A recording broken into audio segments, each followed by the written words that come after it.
My mum passed away a year and a half ago anyway, which was tough enough for me. My mum and dad broke up at 2. I lived with my mum. My dad obviously went off on his own with doing whatever. I still had a little bit of contact with him, but even my mum at 2, she was addicted to whatever she was taking back at the time. I was too young to know what was happening. You don't know? I don't know. I was so young, bro. Like, I was so young, I didn't know what was happening. The gym honestly changed my life, bro. It changed it for every single, like, belief-breaking barriers, mental health. If you start the gym and it doesn't change your life, you're doing it wrong. 100%. People who exercise, who smoke, drink, and eat badly live longer than people who do not exercise, but do not smoke, do not drink. People only see the external of your physique, but they don't see the background, that work that you've put in. If you go all in with your physique and you consistently go to the gym and train, you consistently get better with the diet, you will level up your physique. The mental resilience that you build from pushing harder in the gym as well can bleed into other areas. If you've got issues in your head, go and attack it head on and go and get advice from someone. I had an addictive personality from it, so I wanted to disconnect from the reality of what was going on. Unless they've achieved exactly what you want to achieve in life, then don't listen to any advice from anyone else unless they've lived it, breathed it, and done it. Welcome to Men Rewired, where I promise you, if you watch us for 1 hour a week, I will rewire your mind so that you can't be broken by the modern world. River, how are we, my man? Yeah, good, mate. Thank you for having me on. You're welcome. So, me and River have been good mates for a few years now, and he moved to Bali last year. And I haven't seen him since he's moved back, so this is actually our first chat. The first time we've met. Like, in what? Is it nearly a year, bro? I literally left on March the 10th, so it's like just under a year. Just under a year since I probably didn't even see you. I've seen you on my birthday, Feb. You came, didn't you, to Bowley? On my birthday for that dinner. That's the last time I've seen you. Year. So it's been off for a year. Madness. River, just short intro, mate. Who are you? What you do? So, name's River. I'm the owner of Next Level Physiques. Obviously, my goal is to transform guys' lives physically, mentally, and of course, obviously, just become the best version themselves from whatever starting position it is, whether it's physique development, whether it's mindset development, whether they just want to be a better man in general. So yeah, that's really in a nutshell. Obviously, there's way more into it, which obviously we both know. But yeah, just elevating someone's life physically, what they see in the mirror, and then mentally what they do in their mind as well. Good man. What got you into that? To be honest with you, it was a weird one. So I've always been like sporty. So like I had a sporty background playing football. I ran a very high level, like county levels, like county champion cross country. Did you? Bro, I didn't even fucking know. I was very good. That. I came 15th in England in running, so cross country. So did all of that. Then fell off the bandwagon a little bit, went into the wrong crowd, started smoking weed, doing whatever over the weekends, got myself into a little bit of a shithole with the job that I was doing. And then I started the gym. Started obviously seeing physical progress and obviously mental progress as well. And the more I started to see them results, I just got more enticed into it. And I just completely 360 my life. And then of course, obviously I used to train with lads and I was like, you know what, like, this is what I want to do. And it just grew from there. I started as a PT on the gym floor, built up a really, really good client base. And then of course, moved to Dubai. Didn't really work out. I was meant to be a PT when I first moved here. Got sold the dream. Spent all of my life savings in 3 months, and then of course went online and started pushing online, and it's just got me to sort of where I am today. Obviously some bumps in the road, but as anyone who starts a new business. Yeah, of course, man. It comes with the territory. I think, correct me if I'm mistaken, I think you were very similar to me. I was the small, skinny kid at school, and for me, when I was 16, it was actually a good friend I had at the time that influenced me to join the gym. It wasn't something that was at the forefront of my mind. And I was just sick of being the skinny, small kid. Got in the gym, mate. Fast forward a year or two. The people in the year above me that used to pick on me.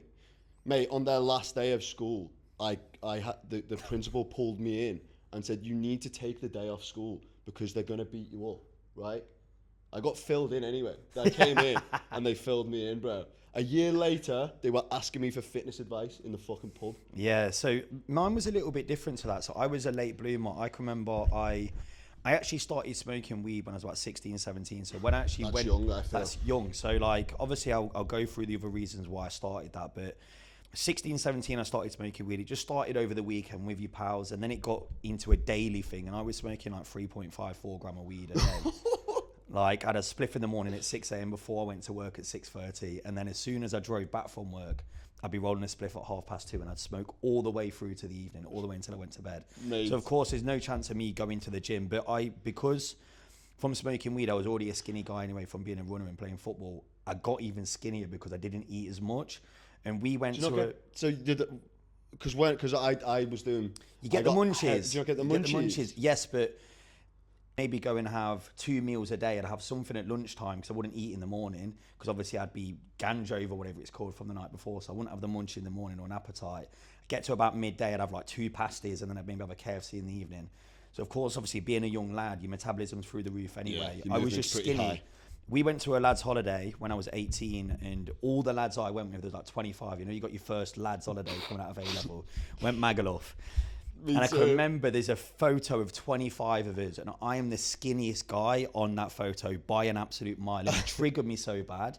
And I come back and I just got into the gym. I was still smoking weed. I came back, but I gradually just got out of that from the gym. The gym honestly changed my life, bro. It changed it for every single, like, belief breaking barriers, mental health. My physique obviously came with that. It took 2 years for me to really see anything with my physique, so I was doing anything wrong. I would go as far as saying, mate, if you start the gym and it doesn't change your life, you're doing it wrong. 100%, 100%. You're missing something. 100%. Don't give up on it. It will change your life. It increases longevity. Factual. You will live if you go to the gym. So I don't know if you'll know this as a viewer, but so people who exercise, who smoke, drink, and eat badly live longer than people who do not exercise, but do not smoke, do not drink, and do not eat badly. And I can believe that, and it's so true as well. It's so true. You have, like, I feel like there's so many men as well, right? They will literally get up in the morning, they'll go to work, barely move at work, they'll get home, they'll sit on the couch, and they will do nothing until they go to bed, and they'll just continue that cycle with trash food. And I look at people like that now and think how they must feel on a day-to-day basis compared to us, where you're getting up in the morning, you're attacking your day, you're strong in the gym. Like, I feel like the mental resilience that you build from pushing harder in the gym as well can bleed into other areas. You know, if you have a little bit of a rough time. Yeah, same as me. on that, mate. But like, let's say if you have a little bit of a rough time outside of the gym, whether it's business, whether it's just your own head as well, I then thrive the best inside the gym. That's where I go and train the hardest, because whatever issues I've got, I feel like I can resolve them inside the gym with that my time, my me time, that hour and a half a day. Facts. 100%, mate. I sell off that. So when I'm on a sales call now, I'll say, what job are you in? And they'll say, this, sales, whatever. I say, can you make more money? Like, is it possible? Yeah. Well, you're going to make more money. If you way more money. Way more money. Oh my God. When you feel strong, you feel powerful. When you're a man who's doing what you say you're going to do, right? You have a conversation with another man, you have the upper hand. 100%. Like, you'll only understand what that means if you're a man, right? Nobody ever has the upper hand on me in a conversation. Never. I never feel threatened by anybody. Same as me. And you think about it, really, that's... I don't think I'm better, by the way. I don't think I'm better than them. I just mean no one would intimidate me. But 99% of people in the world are on that lazier side of the spectrum, where they don't train, they're not a proper man, they're not the best version of themselves. Like, and it bleeds into career, it bleeds into relationships, it bleeds into your self-confidence of what you see as yourself in a man. Like, imagine you now, if you didn't train, you ate shit, you didn't move, you was weak, you didn't feel commanding as a man. Think about it regularly. How you would feel on a day-to-day basis compared to, say, looking at someone like yourself or me, where we're in shape, we're motivated, we're driven. People only see the external of your physique, but they don't see the background at work that you've put in. Yeah.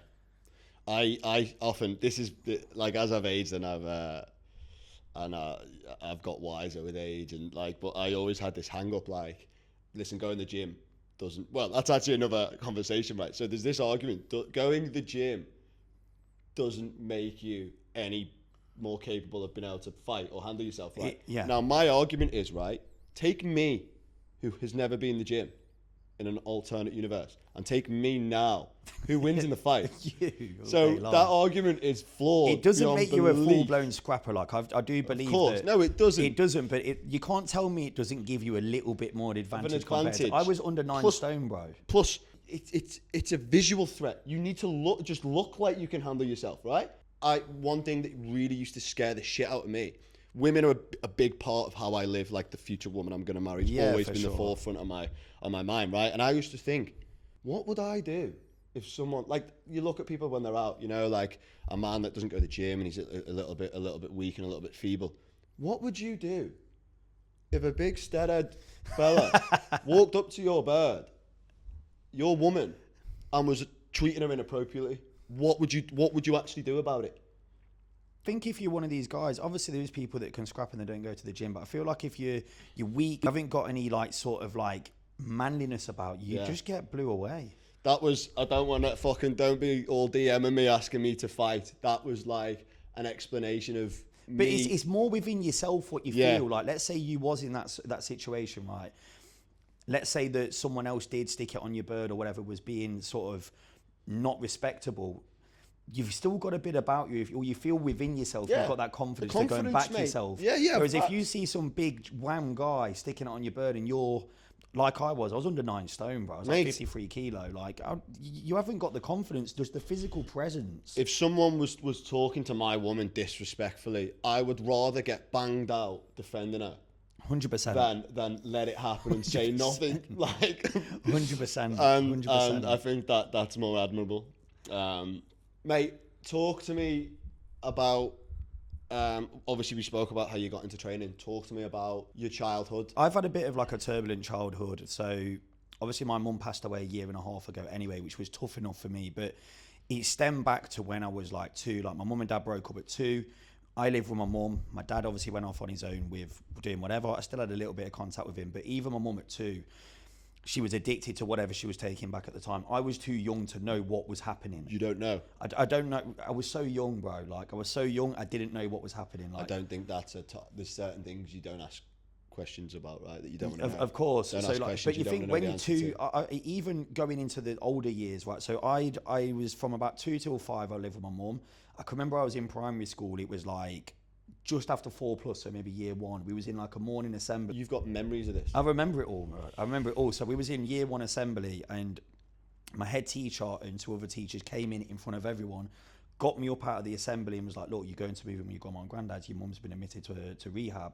So I obviously still at the time didn't have a clue what was going on. So I moved in with my grandma. So from 5 till 11, I lived with my grandma and granddad. They are the best people ever. Like, they built me up into what I am today, for sure, because they put up with some shit with me and teething issues when I was in my 15s, for sure. But moved in with them till I was about 11. My mum was in and out of rehab, doing whatever she was doing. Like, whenever I'd see her, sometimes she'd be all good, but sometimes she'd be like in another world sort of thing. And obviously at the time I was still too young to understand what was going on. Then moved back in with her after she'd done a little bit of a stint in rehab from 11. So I was about year 7. From 11 to 15, that's where it was at its peak. So like, I'd come home from school and she'd be laying in the living room with like 15 to 20 cans around her, like either blackout or like very, very pissed. And there'd be maybe another guy in the room that I had no idea who it was. And obviously I'd go back in. You see that on fucking films, mate. I'd go back, I'd go in there and I'd walk into the house and I'd walk straight through to the living room. I'd see some random guy in there. I was only a young lad, but I was aggressive at the time from what was happening. Of course, and I'd get up and I'd be like, what the fuck are you doing in the house? Like, trying to fucking, I'd get like a rolling pin or something and try and fucking attack him. Like, I got slapped a few times by a couple of the guys, but it was different guys all the time. And I think there was, I don't know if, I think they was doing MCAT. Do you know what MCAT was back in the day? Because I can remember when I smelt one of them one time, and then obviously I did it when I was like 16, 17, and I recognised the smell. Remember the smell. So like, and it was such a distinct smell as well, wasn't it? Well, yeah, I can't remember the exact percentage, but most of your memory is linked to smell. Yeah, that was it. I instantly recognised the smell. But anyway, it was from there, it was in and out. We used to have massive arguments, me and my mum did, because obviously I just wanted it to be better. And you know what? She was a good person, but just had a link to mental health, choosing fucking idiot partners, which would bring out the worst in her. But yeah, so obviously went through that. Was very tough going through school because everyone else I'd see it have normal mum and dads. Obviously other people have other issues, but I wanted to like I was always so confused why I had a grandpa when I was younger. But yeah, then it got really bad. She went back into rehab, moved back into my nan's at 16, and then it never got better than then. It got worse and worse and worse. That was it. Obviously she passed away when I'm 29, but like, that was it? It was from there onwards? From in my early 20s, it was bad, bro. I moved out here because of how mad it actually was, and I was like 25. Like, I would get messages, because I was quite well known in my area. I'd get messages where people would be like, your mum's laying in the middle of the road begging for money. Like, she'd be that pissed or craving whatever she was having, she'd be laying in the middle of the road, like trying to get money from people, stopping them. It was awful. I feel awful for my grandma and granddad. How did that make you feel? I was an angry kid, bro. An angry kid. Is that how it manifested? I was an angry kid, and then it went into drugs. Like what I've realized over the years is because of all of that stuff that happened, I had an addictive personality from it. So I could never do something in half measures. It's like, if I'm going to smoke weed, I'm going to blaze it from the minute I wake up to the minute I go to bed. If I go on a big bender, and I did go and get on it, it'd be Friday, Saturday, Sunday, and I wouldn't want that normalization to come back round, because I wanted to disconnect from the reality of what was going on, because it wasn't just that, it created issues in my head that I didn't really know was there until I stopped cutting all the drugs out at like 21, 22. Yeah. And you know, when you like, maybe when you've been through your alcohol journey over the last sort of year, it makes you sit with things when you're present and sober, doesn't it? Like, you feel everything. And that's why people find it so hard. You think about things so much more deeply. 10 times deeper. And there's no escape. There's no escape, because you're sitting here on your own, you've got your own feelings. And I had so many issues in my head, like anxiety.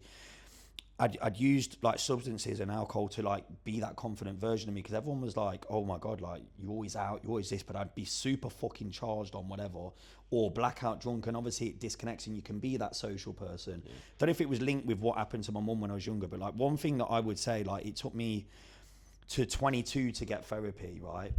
Anything that I would say to someone, because especially a man, they don't like speaking out about it, if you've got issues in your head, go and attack it head on and go and get advice from someone, because I didn't tell anyone, even going through my journey from 22 to 24, I did 2 years in therapy. I didn't speak to anyone because I was too embarrassed to tell my mates that I was struggling. Like, and that's how people don't speak out, because you feel like, oh, what can I say to this person? And they're going to think I'm embarrassed. What age are you referring to here? Because I feel like, certainly in my school, I went to an all boys school. It was actually a grammar school, but they're meant to be worse, mate, because women calm young men down.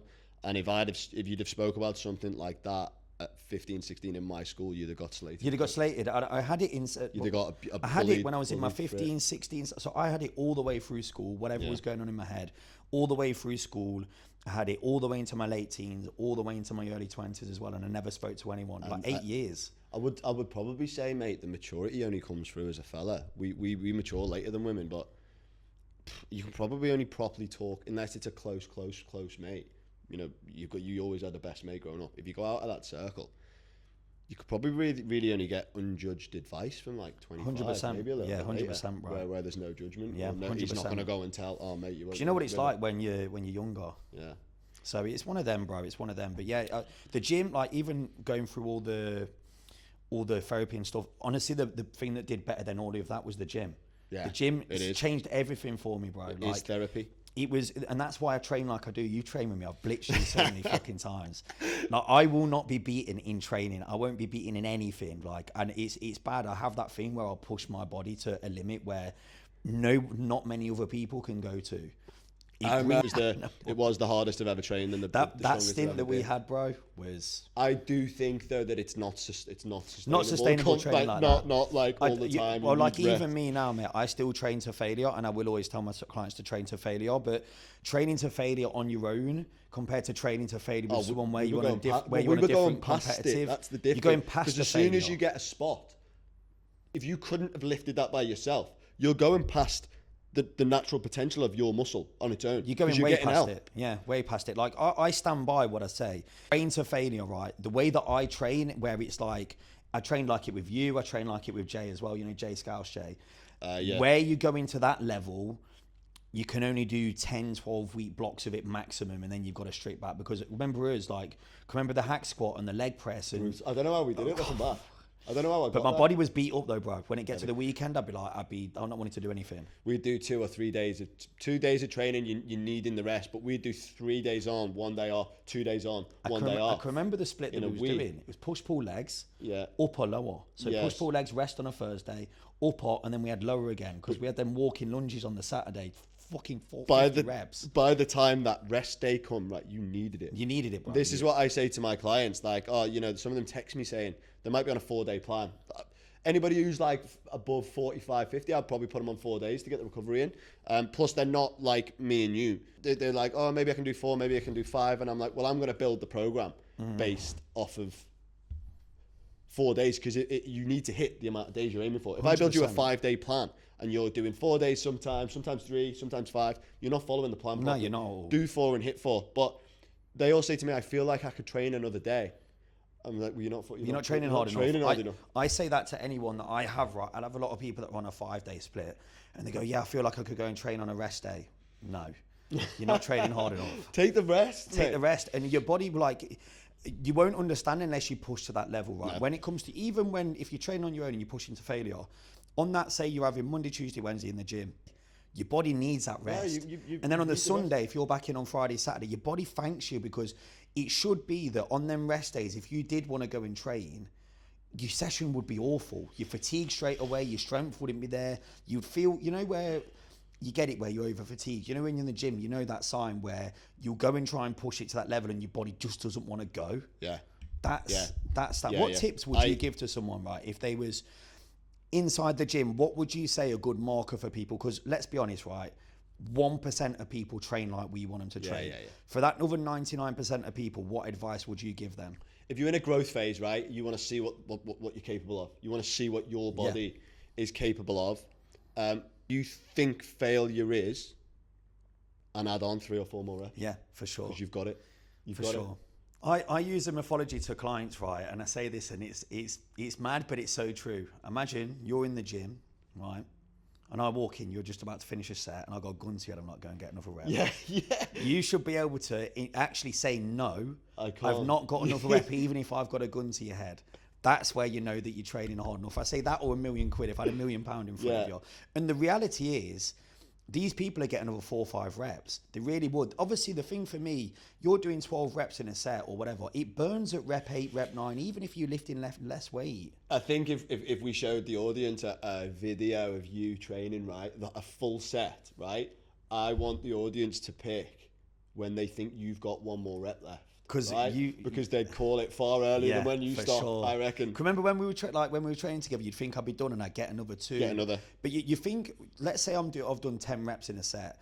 By rep 6 or 7, it's really past what people have training at already. Like, and I'll still find that extra gear to go. Like, you have to just go to failure. Like, what would you say? Would you say for like a beginner, let's say if they're trying to find their failure point, would you say go for the old school bodybuilder way with like dumbbells, barbells and stuff, or would you say go for machine movements? No, I would put a beginner. I would put a true beginner. So it depends. In your very, very first phase, right, I would do machines. Machines, for and sure. The main focus wouldn't be go to absolute failure first. The main focus would be listen to the videos that are provided to you and get your fucking form right. 100%. You want to be telling me that you're feeling that.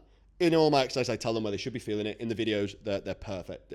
You want to be feeling it where I've told you should be feeling it. If you're not, ask me and we'll rectify that. That's first. But science proves that you can get the same amount of growth off machines and off free weights. 100% defo. So I would always put a beginner on machines because it mitigates the risk, 1, of injuring yourself. 100%. 2, there's a thing called the path of motion, right? Which on a dumbbell, right? On a machine runs in a straight line. Exactly. It's only got one plane of movement. On a dumbbell, it's all over the place, right? Yeah, so I say this to clients. It's so much harder to progress a dumbbell movement on a beginner than it is a machine. Way more. So if you're a beginner, make use of the safe machines in the gym. And then once you feel confident, certainly move to free weights. I know if you're the same as me, so you've got a Smith machine, right, which moves on there's only one direction that can go, which is up or down. When you're holding a dumbbell, you have so many stabilization muscles working to keep that dumbbell still. When you're at the level me and you're at, I do 50 aside on the Smith. I think me and you got a little bit higher than that. Yeah, we did. I do 50 aside on the Smith on an incline press. I'm not as strong as what I was then. Yeah, I do 50 aside on an incline Smith press at the moment on a Smith, but I also press 50 kilo dumbbells. So after you've got the experience, when you bring in that factor that the weight can move on a pivot, it doesn't affect you because your form is that immaculate, that sure. well executed. You are that efficient with your rep. It doesn't affect you. It doesn't matter for me whether it's a dumbbell, whether it's a machine, whether it's a barbell. I'll still be so smooth on them reps. I really will. Translate. Can you remember what we was lifting on them dumbbells? You got up to 60. I was at 60, didn't I? Yeah. Mate, I remember you failing once. This guy failed once. He couldn't get the 60 up. And I was like, mate, you're going to have to drop. You can't do it. Because I couldn't get it up. No, wait, he couldn't get up like 2 minutes earlier. I remember, because that was on a Monday. I can remember I used to walk in the gym. Like, them sessions that we had was easily the most focused I've ever been on training, because when I was going in there, it was like I was thinking about that exercise at the start, because we've been chasing the 60s, because we were trying to progress. Yeah. I was thinking about the exercise, that set, the whole way to the gym. I knew that you was on my arse, and I would not let you fucking... We had like a gap. River was a little bit stronger than me, 10% stronger, maybe not that, maybe not even that on some movements. Chest and that, we were close, right? Nearly like... So I was incline pressing 54s for like 6. But... we didn't start on that. I started on like... Remember what we started on? Mate. And I started on 44s. Yeah, when I got up to 54 and you got up to 60s. It's ridiculous. I couldn't get no... I can do 55. It was a healthy competition. If you were gonna have a training partner, you have to create healthy competition. I wanted to catch him and he didn't want me to, but I was also happy to be beat by him. Do you know what I mean? And it was the same as me. Like, and I say this to so many like new guys that are going to the gym, or even existing guys that have been in the gym for a bit, right? Picking that training partner that is serious about training and serious about leveling up with you will be the best addition to your training that you can have. It really will. I totally agree. But it can go the other way as well. Of course it can. If you choose the wrong guy, they can pull you down. That's what I'm saying. If you have the wrong guy that's not looking forward to training, then moaning about, I can't be asked to go to the gym, X, Y, Z, bin them off straight away. Get rid of them. Bin them off straight away, right? If you are genuinely looking at trying to build your physique up and level up your physique with your training, because ultimately the training is what's going to build your physique up. It really is. The fundamental, most important bit. Mindset. Nutrition, of course, obviously mindset and training though. When you're picking a training part, you need someone that's looking forward to training. You're very close or similar sort of performance levels and ability levels inside the gym. And then when you go in there, you're both at it against each other. There's that competitive, masculine sort of environment around both of you to try and beat each other. The best investment that you could have. What I'd also say is as well, that there's that combination of partnership, but somebody who's a little bit experienced with a newbie that's got the motivation and determination is also that, and especially for the beginner. Yeah.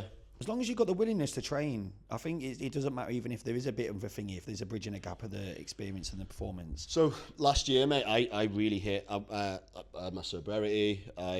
Huge achievement, bro. Yeah, thanks, mate. But I also was in a bit of a toxic...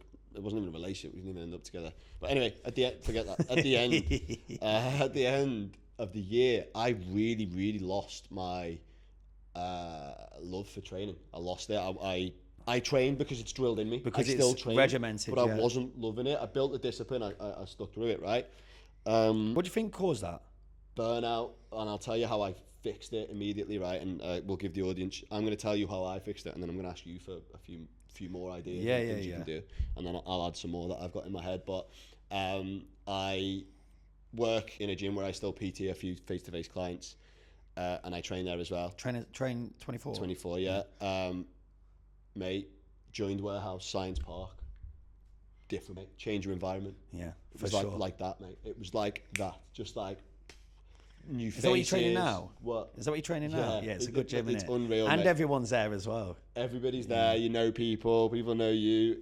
But just change your fucking environment, and I think that applies to a load of different areas of life. Of course it does. Your career, your friendship group, where you're going out. Like, if you are like, you love your friends, but you're sick of the same places, be the pioneer of the movement.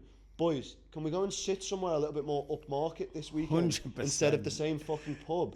Change your environment. We've said it about even going down Feb 30, bro. You're not even like, just the standard of going down there. The standard of going down somewhere like Feb 30 for me, as a single man, I know you're not single anymore, the orientation of a night out for me has always had a subordinate underlining of finding a woman. Of course. Yeah. Genuinely with good intentions, right? Not just to fuck, finding a woman, right? And the type of women that go down to them places and sit on tables with boys that they do not know to drink for free are not the type of women that me and you want to end up with. They're just not. No way. No way. I've not been down there in like a year and a half, bro. Like, I'll never go, bro. I'll go in the day, maybe. It's terrible. You know what? I wouldn't mind going down there for sunset and that's it. And then dipping off as soon as like the night time comes in, bro. But then back in the day, we used to go down there all the time. But like, as you mature, didn't enjoy it, I never thought it was good down there. I don't really enjoy partying, you know. I don't as much anymore, bro. I much would prefer, and it was always this way. I'm not into standing there, nodding my head and bouncing with a drink. I'd much prefer to sit in a beer garden with an acoustic, a nice one, with a nice view, acoustic singer, 4 or 5 lads and girls that I like, and I feel where there's good conversation. Good conversation, yeah. Not some positive, and you're not talking about other people. Yeah, for sure. Has it been? Have you had a drink yet? Yeah, I had one on Christmas Day with my mum when I did 365 days. But how many did you have? Just a few? No, I got pissed. Did you? Yeah, did you get pissed quick? Yeah, I got pissed quick. But the hangover was horrendous, mate. Yeah. I don't miss it, bro. I'm sober again now. Yeah. I haven't drank since. I did. So mine's obviously not the same as you, but I come into the new year and I'd had a heavy Christmas last year, right? A heavy December in general. I'd gone out. I think I'd done a 6-day bender over Christmas, so I broke up.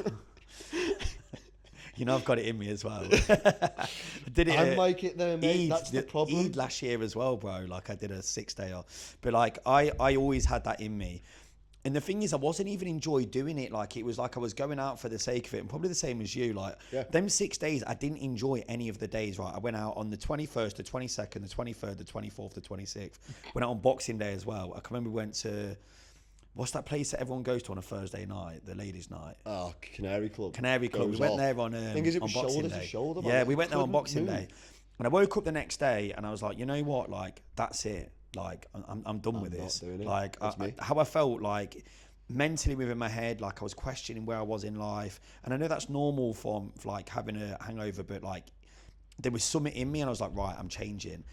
Sold my ticket for that New Year's Eve thing where everyone gets suited and booted. What's it called? Emirates Golf Club. Mate, you boys want to be paying us all these little mentions. Venues around here. Sold my ticket for that. Ended up getting myself sorted. Went into the new year, filmed content on New Year's Day, and I was like, right, that's it. Like, you know what? I had a couple of drinks on my birthday, Feb the 3rd, but we didn't have a mad one, did we, for my birthday, for my 30th? I was sober by then. I think I had 5-6 drinks on my 30th, which is not like the normal thing for me. And then I moved to Bali. Didn't drink for the first few weeks in Bali. I did a couple of socials in Bali, but yet again, I was waking up after the hangover like, this ain't me. And then I just literally just changed and I just stopped drinking altogether. I think from March up until June, I didn't go out. I had one night out in June when Cam Bars came over to Bali and I let it rip for that weekend. And then that like solidified it for me that I'm like, right, that's it. And then I came back out here. I think I had 1 beer in September with a couple of my mates, and then I had 6 bottles of beer maybe on Christmas Day. Drank a couple of times, but like nothing where it was like to the oblivion as what I normally would do. And mate, I know you were saying like I don't think you do feel that much different, like you said, but you do. I feel like you focus, and like I've seen one of the things that you posted the other day. It's the aftermath for me. So if I go on a Saturday, I'm not right on a Sunday, I'm not right on a Monday. I'm getting probably 60-70% right on a Tuesday. I'm probably 85-90% right on a Wednesday. And then you fly. I'm only back to normal on the Thursday. Well, I've got massive goals, and the only thing that's ever been pulling me back is going out and drinking. I had amazing times some of the nights I've had out on, but then ultimately I look back at the last 5 years and what stopped me reaching that skyrocket point, which I've had in the last 12 months, was going out and drinking alcohol. It's not a competition by any means, but the people that you compare yourself to, which are the elite of the elite, the people that are leaving a footprint on the world, right? If they are working Monday to Sunday, right, you're trying to achieve what they've done on 40% of the time. It's impossible. Maybe 50%. It's impossible. It's impossible to do. It's impossible. You can't it really do it. is. And it's not like competing with, because in our industry, the success is there for everybody to take. Of course it is. Come and take your piece. 100%. So it's not a comparison in that way. It's from an admirable perspective. That's what I want to be like. They ain't fucking laying in bed. No way. 1 day a week. No way. Because I struggle to get up in the mornings. Yep. I'll struggle to think normal. Like if I was going on a sales call with people, like a consultation, I wouldn't have my fast thinking like I normally have. My check-ins wouldn't be as smooth. My training didn't feel as good. My mental headspace wasn't in the same place as what it was when I didn't drink. So like, I think for me now, like I don't feel the difference of like, obviously that initial change from drinking, I get up earlier, like I get up easier. But now it's just become the norm to me. Like, but just the ability of what I've achieved in the last 12 months just from knocking drink on the head, and you're probably the same, or limiting it, has been crazy. And like, I speak to so many guys out here that are like real estate agents, right? What's the thing that's going to be stopping a real estate agent to perform like they want to perform? Drinking. They won't work on the weekends. Friday, Saturday, Sunday, they're out on the piss. Whereas realistically, then Friday, Saturday, Sunday, doing what the other 95% aren't doing is what's going to take you to the next level with your career, with everything that you want to do in terms of earning money out here. Because let's be real, this place ain't cheap, bro. No, mate. This place ain't cheap. Bro, you need to earn big money to survive. Mate, no. Do you know how much money I saved? I feel like I don't want people to feel like I did not drinking an injustice. What I wanted to get across is, one, don't expect your life to change just because you haven't drank for 2 weeks. Yeah, 100%. It takes time and it compounds, right? It compounds over time. And then be prepared for the sacrifice that comes with it, right? It's the sacrifice is yeah, there, short, like long-term gratification. Like you have to trade it off. You are trading your social life off and down a little bit for long-term gain. Now, after I've posted all of them videos, right, I've battled with fulfillment last year. I've always known I'm here to change lives and make things happen. Why am I here? What am I here to do? What is it? Well, what's my calling, right? And after I've posted them videos, so we're now like, 13 months down the line, I now feel the most fulfilled I've ever felt. I feel like I know where I'm going. I feel like everything I've wanted to do and everything I've wanted to execute, I now know how to do it. And it's taken 13 months. It's taken 13 But that's what I mean. And I think people think that the second that you knock alcohol on the head or the second you leave that old life, it doesn't work like that. Even 6 months, mate. It might even take 2 years. Yeah. It might even take 2-3 years, but compounds. it will come though, and it will compound for sure. I didn't see that ultimate flick of the switch straight away. I've seen it gradually getting better and better and better as the months went on. And if you put that into outside of career-based rise, let's say someone that hasn't got their own business, but they're just a normal person, right? They're normally maybe doing a normal 9-to-5 job. They're not really fulfilled with the job that they're doing. Yeah. They haven't got a physique, X, Y, Z. The difference that it can make to that individual by going to the gym, getting locked in, maybe pulling back on their social life will be crazy, but it will compound over time. Because some of the clients that I work with, like I've got a guy that he was a big sesh head over the weekend, right? He loved his drinking, loved doing whatever else he used to do. He's been with me a year now, and he's like, right, I'm in this position now, new year 2026, I'm going to leave this job this year, I'm going to go on my own venture with this. He would have never thought about that, not just in terms of his physique, but your mind opens its avenues in terms of what can I do now? If you're not happy with your job, you're in that mental capacity because you're sober and you're in thoughts to go and attack them things. If you're drinking, you know what it's like, bro. Monday, Tuesday, Wednesday, you're happy to just stay in that position and stay slumped. Yeah, by the time, of course you are, because you never lose 100%. it. You lose the energy, you lose the desire to do it. Yeah, fact. Would you say it's the best thing that you've ever done? Yeah. Yeah, same. It's still the best thing that I've ever done, yeah. Which is probably going to surprise some people because, like, I've kind of downplayed it it's the best a thing, little bro. bit. I put the fucking work in, though. I sat alone with my feelings, with my thoughts, and put the work in. I put my time to good use. Don't stop drinking and watch telly. Yeah, 100%. I didn't watch TV I did, I wouldn't ever sit. Do you watch TV? No, so I don't watch TV. So my old flatmate used to watch like Friends with like the laughing, and I just when I've come on this journey, like I just think that is so brain numbing. Yeah, and people do that every day, bro. I get a lot of motivation out of films, but only Film's a certain different. type. I wouldn't watch a stupid comedy. Yeah. Right, but like I'm infatuated by like World War II and space. Yeah. So I'm not saying I didn't watch telly all year. I rarely watch telly, but if I did, I like going to the cinema because it helps me switch my brain off. Put my phone down for 2 hours and I can just rest. Films completely different. I mean, I just watch films. This brainwash of people that have been sucked into finishing work and then switching the TV on. I've not watched. In the fucking background, I've not watched TV. I've not watched TV in, I don't know, 7 years. Yeah, it's dead. The only time I'll go home and watch TV is when I go back to see my grandma and granddad, and my grandma might have. Yeah, but that's not about. She's in her 70s. You know what I mean? I'm I'm sitting there and spending time with my grandma and granddad. I won't just switch the telly on. Like, we've got a TV in our apartment, me and my missus. It's not been switched on once, bro. Not even for a film. Like, I can remember I switched it on the other day. Like it went from standby to on. You know, like you've got the menu screen and was like, should we watch a film? And she's like, nah. I was like, fuck it, switched it off. What did you do instead? Nothing, mate, worked. Tell us. Nothing, mate. Go on, man. Come on. But I Try mean, fellas over here. Just give me something to think about. but even like, I think even what you were saying, like, you know, I seen one of them contents that you put up the other day about looking at like the man that your future woman wants to meet. Where me and you was maybe a year and a half, 2 years ago, it's not picking up that level of woman. Yeah, it's not. I know for a fact. The one you're with now. Vera. Yeah, Is her name Vera? yeah. No way. Like even with me now. So like if I'd have not made that change at the start of this year, and let's say I was the same as what I was 2 years ago, she wouldn't have even looked at me, bro. Look, yeah. I had a voice note off a girl yesterday. We've been talking since like Friday, so I'm going to talk about. Well, I may as well just talk about it now. One thing I've noticed now. So a year later, I didn't want to post about not drinking. I didn't want to be like a preacher about it. I wanted to do it and then talk about it. I didn't want people. I mean, everyone doubted me anyway. Everybody said you weren't going to be able to do it, which fuels me rather than holds me back. 100%. I love that though. That's but yeah, it's class, mate. Come on, tell me I can't do it. Tell me this podcast ain't going to work out. Yeah. I won't stop until it works. You're not going to win. Exactly. But now that I am coming on camera and talking about my life, 100%. women are different caliber of women are taking me seriously. Of course they will, mate, because you're in that 1% now. And a girl sent me a voice note yesterday. We'd been talking, and I was kind of like to you, you'd be like, mate, she's into you. Obviously, what do you want about? And I was sort of like, because she, you know, it's early days, but when you imagine it, like she has the qualities. No, I'm a good reader of character. She has the qualities. Wife material. And she'd basically sent me a voice note.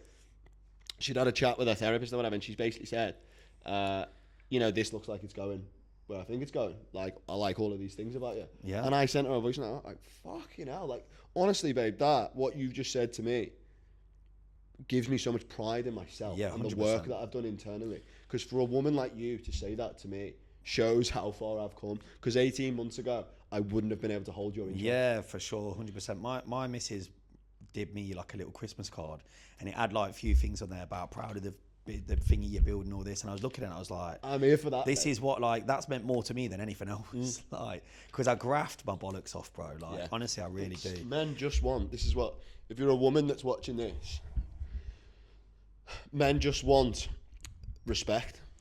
100%. I feel like feeling appreciated for what they're building. And everything that comes respect, under that. 100%. Which is loyalty and all. That's all under the same umbrella. Of course it is. They just want respect. 100%, defo. And we can't preach from, like, being the best boyfriends ever, because I've had my stint in the past, you know what I mean? Like, and everyone's had it. But I feel like it took me to go through the shit that I went through to then, like, be the man that I want to be right now. What's your biggest regret? My biggest regret? It can be a moment. No, you know what, mate? Like, and I'll be honest, and we've already spoke about it. I turned 30 this year, right? And I looked back through, and I don't regret the nights out, but how much money I've spent and how much alcohol and being that social butterfly and trying to be that guy that everyone loves. And that's what regretted and hitted me harder the most this year. Because from when you've known me, bro, I remember I met you 4 years ago. It's sickening if you actually look and delve in. Out here in Dubai, when you're paying 10, 12 quid a pint. I looked, bro. It's sick. I looked at how much I've earned since I've been here, and what you've got left, and you can kind of fill in the blanks. I've earned a lot. I've done well from when I first got here, bro. And there's obviously I've got investments and stuff, but like I look at even when I went to Marbella not last year, the year before, I did 75 grand in 3 months. You know what I mean? GBP. For what? To be that guy where everyone's like, yeah, he's good fun on a night out, he's buying that bottle, where everyone else is drinking it. And then the second you stop drinking, they don't want to fucking talk to you anymore. Don't give a fuck about you, mate. They don't care. That's what, and like I feel like so many people are hooked into that thing where they're scared to say no to their mates if they do want to improve their life, to stop going out. Because look, if you go through the transition that we've been through, like I said, you've even done it, you've mastered it, you've been fully sober. I've just pulled back by 99%. That's what you need to do. And that's that, because now on Saturday, on Christmas Day, when I went out and had 6 bottles of beer, I was in full control. I remembered everything. I had the best night with my girlfriend, all the lads that I wanted to spend the time with. And I got up the next day and I thought, wow, like that on that night proved that I've come a long way, because I wouldn't have been able to do that before. Right? But I think like I had that external noise when I started to like level up and started to like disconnect from. And it's not being mates with them people. It's just taking a step back from them. Like people are like, you're boring. Seeing them for what they are, right? They're not.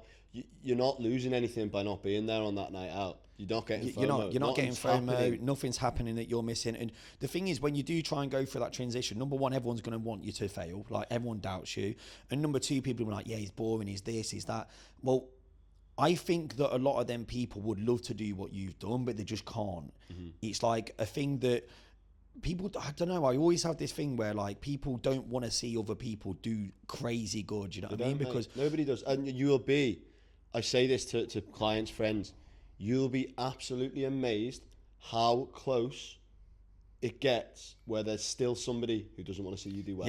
Yeah, crazy. It can be inside your own family. Yeah, mate. crazy. It can be your dad doesn't want to see you do better than them. I swear. It could, not my family, brilliant. I've seen it, mate. There's people whose parents say stuff to them, and I'm like, wow, you're fucking jealous. It's even with that though. Son. Like that's what I'm saying. Even girlfriends, with that, mate. Oh, we'll come on to that in a minute. Girlfriends who don't want their lad to sign up to coaching.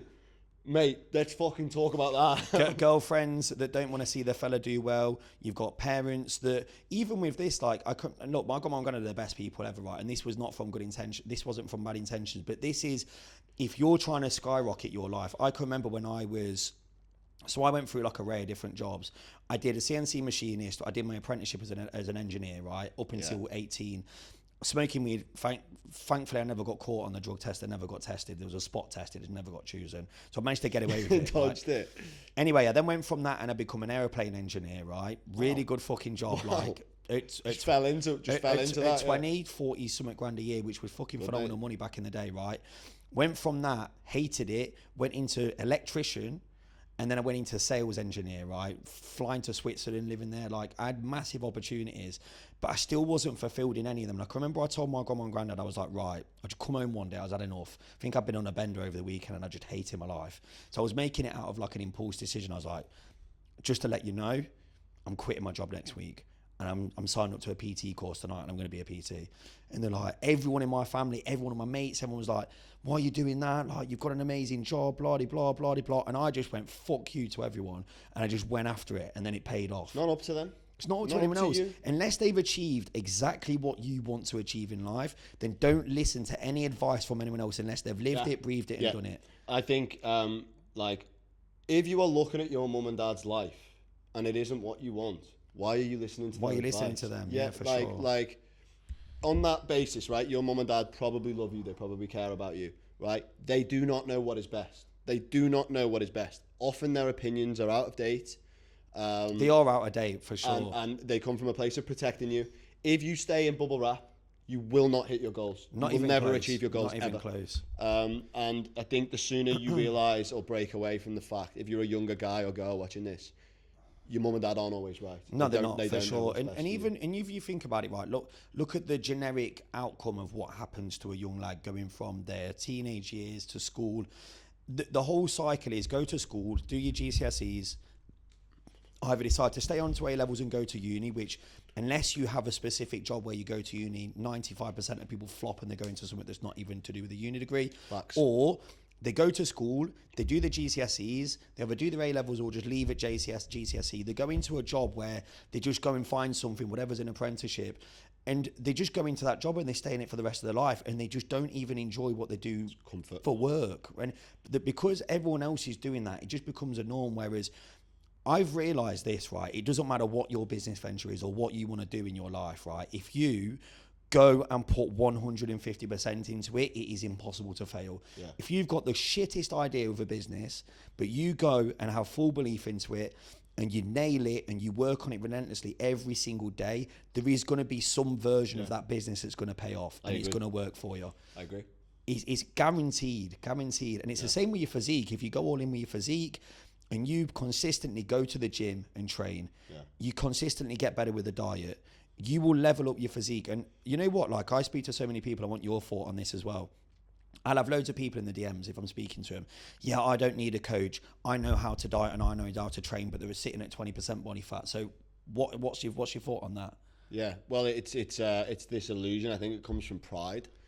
Like they think they've got the knowledge, right? half of it isn't about knowledge. Most of the battle ain't knowledge. It's not knowledge. It's not knowledge. It's showing up and doing the work. And doing the work. And I think everyone has this mentality of, I'll start on the 1st of Jan.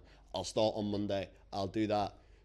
If that is you, your whole approach is wrong and you will fail. 100%. If you are waiting for the perfect opportunity to start, you will fail. And it ties into that, like, people think it's just that the timing hasn't been right to start. Just the timing didn't quite match up that time, and he was busy at work, and, you know, like, wife was pregnant. That if you can't make it work when you're busy and you're waiting for the perfect time to start, right? What are you going to do when life gets busy again? Because do you think that's the last time you're ever going to be busy in your life? You have to start when you're busy, because if you start when you're busy, when you're not, it's easy. It's easier. Yeah, I say it to so many people as well, right? Is there ever going to be a time in your life where you can look at your calendar and go, right, there's 16, 20 weeks here where I've got nothing on? Yeah. I would actually say there's something wrong with you if there was 16, what are you doing 20 with weeks your time? What you're doing, sitting at home just doing nothing, right? It should be that there's going to be things that happen, right? There's never going to be a right time. And the thing for me, what I've learned over the 5-6 years of working with like people, and it comes from every single end of the spectrum, like the elite people that I speak to, they have a non-negotiable of starting right then and then, right? And a lot of people have got these negotiations with themselves. Oh, should I go to the gym? Should I not? Oh, should I start this week? Should I start next week? Oh, should I get better on the diet? And it just never happens. Because imagine if you're negotiating with yourself every single day, you've always got that opportunity to fail. Well, if you have a non-negotiable of, right, I'm going to sign up with a coach in 2026. I'm going to listen to everything that he says. I'm going to help him level me up my life. You will skyrocket. You will absolutely skyrocket. And that's why I think that all these people that think that, oh, yeah, I don't need a coach, X, Y, Z. I spoke to someone yesterday and he literally said, I don't know you need a coach. It's just a diet plan and a training plan. It's easier. When if it's that easy, I said, you won't be at 25% body fat, bro. With no disrespect, show us, like, send me a selfie. I literally looked on his profile, it's 25%. He was like, yeah, it's so easy, like I'll be able to do it myself. And I literally just voice noted him back. I went, let me just put one thing straight, bro. You wouldn't be at 25% body fat if you could do this yourself. That's it. You've not got the discipline. And they will never be able to get down. Like, there's the odd one that managed to do it themselves. You think about it realistically, right? It's about being guided on a journey with someone, the accountability, showing discipline to that person, because you've got to remember, so hard to flip the switch and go from having the worst, like, let's say, it's hard. Let's say you'd never been to the gym before, you'd never been on a diet. I think for that person to flip the switch, to be super disciplined with a diet, super disciplined with the training, without a coach, I think it's 1% going to pay off. It's tough, mate. It's very, very hard to do. I think people's switches flip in people's heads. You can see it online where the switch is just flipped. It happened with alcohol. I find the whole thing quite easy. I'm a disciplined, determined, stubborn as fuck guy. But switches can trip and it just works. You are just fucking sick of it. If that switch hasn't tripped, you're not going to be able to do it by yourself. No way. Your reason why has got to be high. Yeah, your reason why you have to know. You have to know why you're. You have to know why you're doing this. If you want to change anything in your life that is quite a dramatic change to make, you absolutely have to get crystal clear on your reason why you're doing it. 100%. Every time doubt creeps into your mind, you get tempted. You need to remind yourself. You need 100%. To know. Because every single person that starts a fitness journey, they're going to have temptation, right? Like, you think about it realistically, like how hard it is actually to, let's say, even if you have got that flip the switch mindset, and you go into the new year and you're like, right, this is a year, and you haven't got a coach and you haven't really got much experience with a diet, to try and be a diet or training, to try and go from terrible eating habits to go completely 360 and be 100% on the diet without having any accountability with a coach, it's always going to fail, because you don't know where your food's going to be at. You should be starting food and not even be hungry on the start of a dieting phase. Where a lot of people will go from eating the worst food ever to 1,600 calories, see 5 kilo come off them in 2 to 3 weeks, but be starving and then balloon back the other way again. This is brilliant, really relevant advice. So let's dig a little bit deeper into this. So if you've got quite a lot of weight to lose, right, you have got absolutely no right to put your calories in a place where it has a 1 at the front of it, right? No way. You do not need to be that low on calories. You will fail, right? And you will fail because your body has been surviving on so many calories for so long, right? You bring your calories down to 1,800, right? Your motivation is through the fucking roof for 2 weeks. Easy. Light work. You can do that, right? Then you get starving. Your body is craving calories. It is used to eating this much. Motivation's dipped, as it does. You are going to binge, and you do not have the habits, right? You haven't input the habits into your life to get through them cravings without relapsing.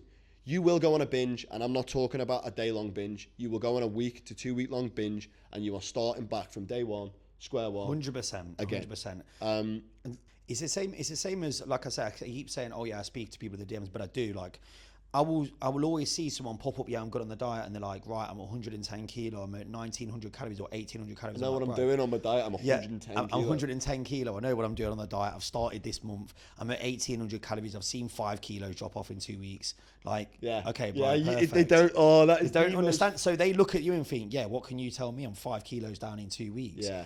It's a marathon, not a sprint, bro. It is a marathon. You try and sustain that for, let's say you're 110 kilo. Let's see if you can sustain that for 6 months, running 1800, 1900. Come back in 6 months and let me have a look at you. If you're lower than what you are today still, and you've not gone back up and shot back down again, you're doing well. Let me ask you this, right? How many people? What do you think the percentage is of people in the UK that's classed as obese? Oh my, fuck. And you'll be shocked at this, bro. No, I think I know, mate. It's high. Is it 60 or 50? 73%. So 7 in 10 men in the UK are obese. And not even just a little bit overweight, obese. So probably hovering, what, 20%? To be classified as obese in your head, you don't look as big as what you think, but you're still in the obese But you're category, still in the obese category. Which is, by the way, a severe health risk. It's 100%, and I think it's like on your BMI. Like even if you're classed as obese, you've got a bit of body fat on you. So I think 20% body fat or above for sure, definitely. Like 7 out of 10 men, and it's so understandable and so I think believable as well. Because you think about most people that are in the UK, or I think that was even global. The global statistics are bad. Most men are out of shape. Most men are out of shape. Even the guys that go to the gym have been going to the gym for 2 years, and I could look at them and go and think, does he even train? Mate, you only have to make $100,000 a year, right, and have abs to be in like the top 0.001% of the world. Yeah, I know. Because you've got people who've got money, and you've got people who are in shape. Very rare that people are in shape and have the money. And it's like you don't realise how easy it is to do that. The thing is as well, it's not just about being in shape. It's for like, us, by the way, let's say like someone that's got abs. Like necessarily for me, it's not about them having the abs. It's the person they have become and the habits that they've instilled to be that guy that's got the abs. To get them abs. To get the abs, right? The discipline that's been instilled into their life, the lessons that they've learned when they're on a dieting phase, the resilience to not crack under pressure or go through a little bit of a tough time, digging deeper in the gym, being regimented, working or training and doing your diet, your meal prep, just a little bit more out of your day than what you normally do. Being in that uncomfortable position will make you a better man inside the gym and outside the gym. How you hold yourself, everything in your life, your work, your business, your relationships, everything will improve, and it bleeds into everything. Yeah, I agree. I actually think abs are a bit of a bad example, because I think for some people, the happiness that having abs takes away out of their life, you know, if you're somebody who enjoys food and family time, can be a little bit not worth it. But the benefits you get out of building a powerful body and the muscle mass and all that applies. I think you don't need abs to look good. Yeah, even not having abs, I think even getting yourself into good shape. Like, that's just getting yourself into good shape. If you are on a journey where you're disciplined inside the gym, you're training very, very hard, you've got some organisation with your routine, with your diet, with your cardio, with your steps, with your training, whatever, you become a guy that outruns all the normal individuals. Facts. Like, I think the bar's never been so low for men. I really like, as an individual, in terms of looking after yourself. Obviously there's high performers, but people that are driven to get and after it, the bar isn't that low. The general population, mate, I would agree. If you, like, now I look at myself, right, and there's other fantastic coaches, there's other people that are doing crazy with business, but to your standard man, you run all of them over. Like, you genuinely do, because they can't compete with what you're doing as not even being big-headed, but just how you hold yourself as a man, the discipline you've got, like, just how you look at yourself and operate is different to a normal individual now. Yeah, I agree. And I mean, half of what this show is about is identity, bro. Yeah, identity. And men, like I want to help men develop, right? This ain't about shaming people. I feel like dealing with being a man in the modern world is tough. It is tough, bro. The whole switch in gender roles has fucked us to the point where, like, I personally don't think you can be vulnerable to a woman. I really don't. I think you're judged for it, because women have this thing where they don't need a man. There's this uprising theme where a woman thinks they don't need a man, right? Now, to all you women that think you don't need a man, right? Message me when you're 35 and let me know how happy you are. 100%. But no man ever says that.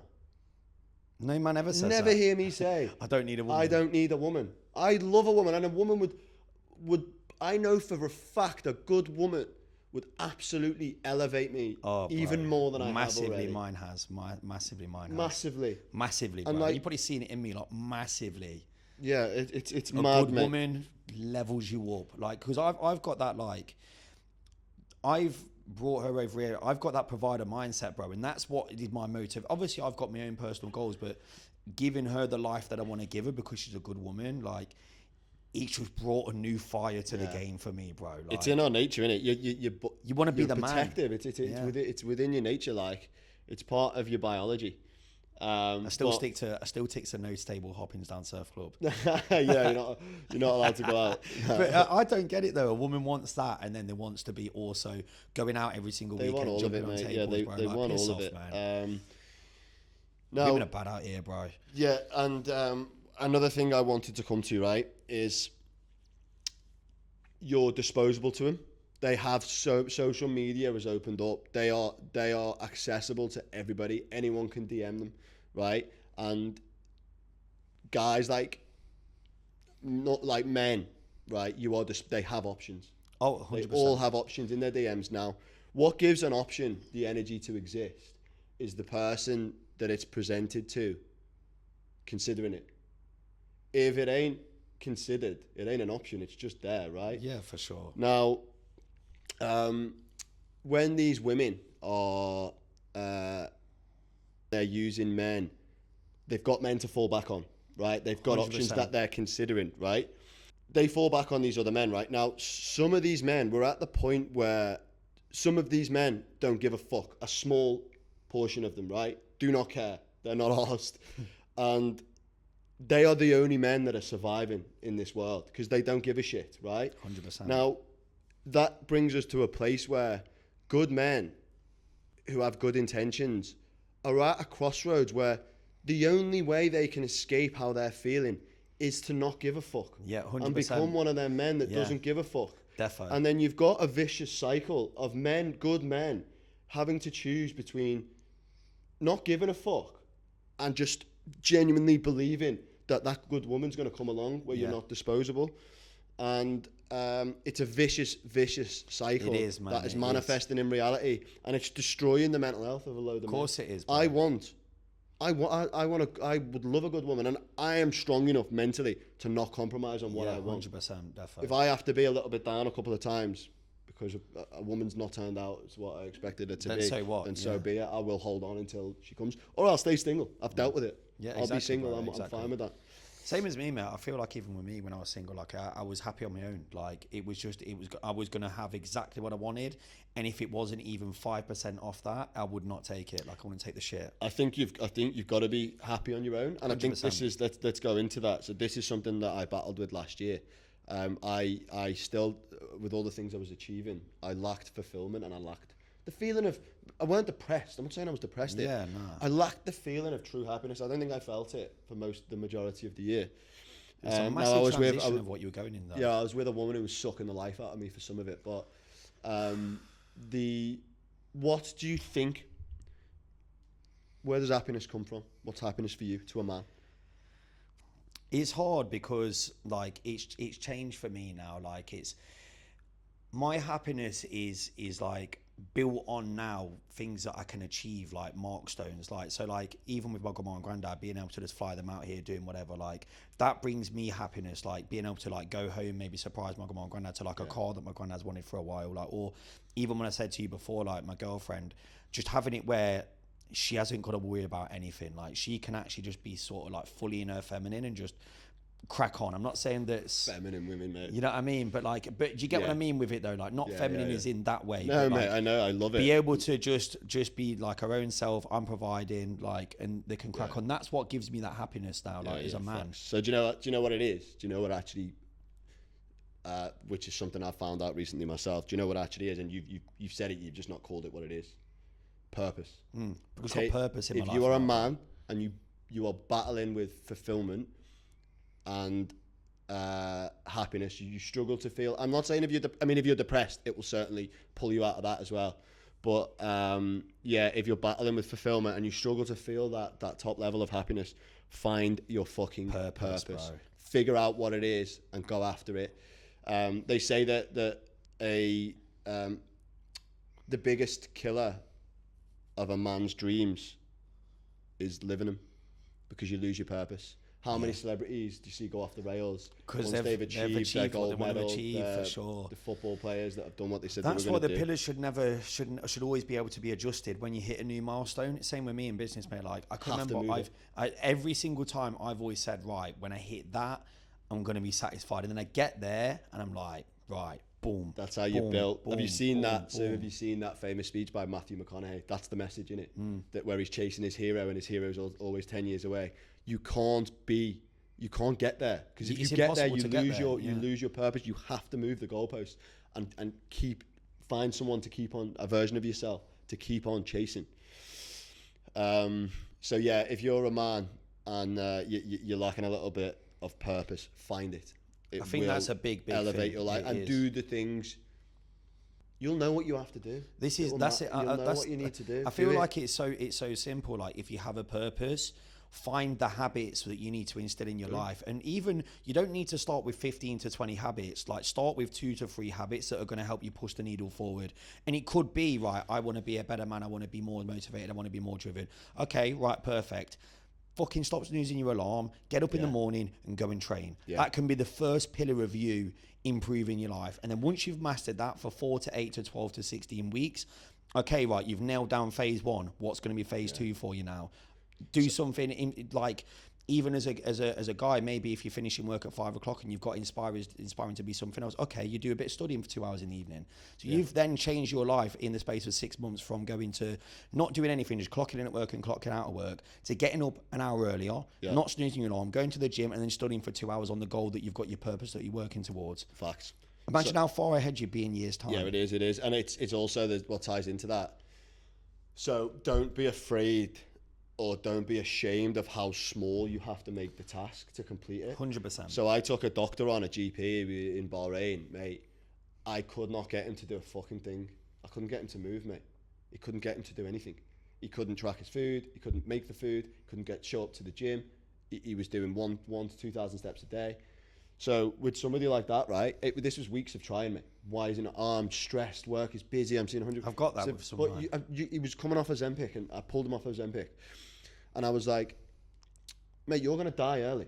You are going to die early here. He's severely overweight, mate. So with him, right, I pulled the goalpost so close. I said, forget about the food. Forget about the training. You're going to take me from 2,000 steps a day to 3,000 steps a day this week. That is all you got to do. Walk 1,000 more steps, right? The cunt couldn't do it. He quit. But if you've read the book called, read the book called Atomic Habits, you can pull the goalposts even closer than that, and it would involve something like just putting your walking shoes on. Seriously, one day. On day 1, your goal is to put your shoes on and get ready to walk. Open the front door, close it again. And it sounds silly. You still got fucking closer than you did yesterday. 100%. Because yesterday you didn't get off the sofa. Yeah, for sure. The next day I want you to go out, walk to the nearest corner of the road and walk back to your house. If you feel like walking further, walk further. If you get to the corner and it's not that bad because you've already got your shoes on, you've got your jacket on, you may as well walk a little bit further. Then do it. And that's what it is about. Once you've got your shoes on, and it's like showing up to the gym. Just get yourself there. Once you're there, it'll fall into place. Once you're there, you're all good. Because you've already done it. So make the task as small as you have to make it happen. And I think that's a lot of the 90% of the issue is just getting people to the gym. Yeah. Like they just haven't got that thing to go and commit to the gym. Well, it's probably it's difficult for me and you to comprehend. I was in there from the age of 16. So how did it feel for you when you first went to the gym when you were 16? You feel skinny, but I had a good community of from my school. A few of us joined, and at 3:30 when you finish, 10 of us are walking down the gym, and then we're all in there. So it made it a lot easier. You know what I found, right? So when I first joined the gym, I joined a gym called Loughborough Leisure Centre, right? That was the most snobby, like bad environment to be in, and no one else had a clue what they was doing in there. I went in there for a year. I went to an absolute meathead gym where it was like you put your hand on the side and there'd be a patch of sawdust on your hand. I went in there, which people deem as a scary place to go and train, and I got more help and learnt more from people that actually was already in that gym that looked the scariest than any leisure centre, because people are staring at you like this and that. Like, and I understand for people. I can remember I was so skinny when I first started the gym. I was like, fuck me, like, are people looking at me in here? Like, yeah, I'd wear like baggy jumper or something. The truth of it is though, mate, nobody's fucking looking. No one gives a shit. No one cares about you. Nobody, even if you think about it in that gym, no one is actually looking at you. If anything, they're probably looking around thinking, fuck, am I doing this right? Probably wondering where you get your t-shirt from, what shoes you wear. Like people don't care. Nobody gives a shit, mate. No one gives a shit, bro. Let's talk about when you're on this kind of self-development journey. Should we talk? Let's talk about how guilt, and I used to feel guilty for going on a 3-day bender, going out Friday night, Saturday night, Sunday night. I'd then feel guilty. What are you doing with your life? You know, that's what would make me feel guilty. You know, you'd stay in one night, you give yourself credit, really, really good credit. Like, you know, you might do an hour of work. I now feel guilty if I go to bed at 9:30, wake up at 5:30, do 7 hours of clients, come back, get my online work done, make one video, but I don't edit it. Yeah, that's I feel like the guiltiness is like a different level now, isn't it? Like the things you feel guilt for shift. 100% defo. Like if I have a task for that day, and this is something that I still need to work on, like I will stay up till midnight, 1 a.m. to get it done. Like even last night I got up at 6:30. I was working till 1 a.m. bro, but I had a task that I'd set out for myself at the start of the day, and me just being blind or oblivious to how big it actually was.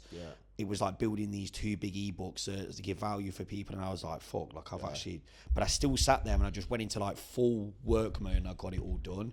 Like because I knew if I didn't do it, I'd be guilty the next day. But yeah, the guilt, I used to have awful guilt from going out though, bro. Oh my God. Like, and the thing is, mate, like, did you know, before you did that first year, like last year, did you ever go for any big stints before? Yeah, the year before. I was doing months at a time the year before, but then I would go like out 2 weekends on the run, and then I wouldn't go out again for a bit, and each time I was getting blackout still. I think it's part of my nature. It is my nature, bro. I'm like that with coffee though. I can't just have a coffee. Yeah, same as me. Like I've cut coffee out. So I cut coffee out last year at the end of it, but I cut drink out. I stopped vaping, stopped nicotine. Same. I quit everything, right?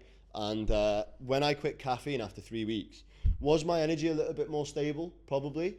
But it just sucked all the little bit of joy. Yeah, that's one thing that like the joy of just looking forward to a coffee with your laptop whilst doing your work. I feel like that's something that so I say that I've cut coffee out, but I still have the old one. But I was thinking this the other day, because it's only been at the start of this year I cut it out, and I was thinking, right, I'm going to see that. Maybe like 5-6 weeks ago since I moved back to here, and I was thinking, right, I'm going to have this big increase in the morning of like boost of energy because I'm not relying on caffeine anymore. It's not done anything, and I love having a coffee, bro. Yeah.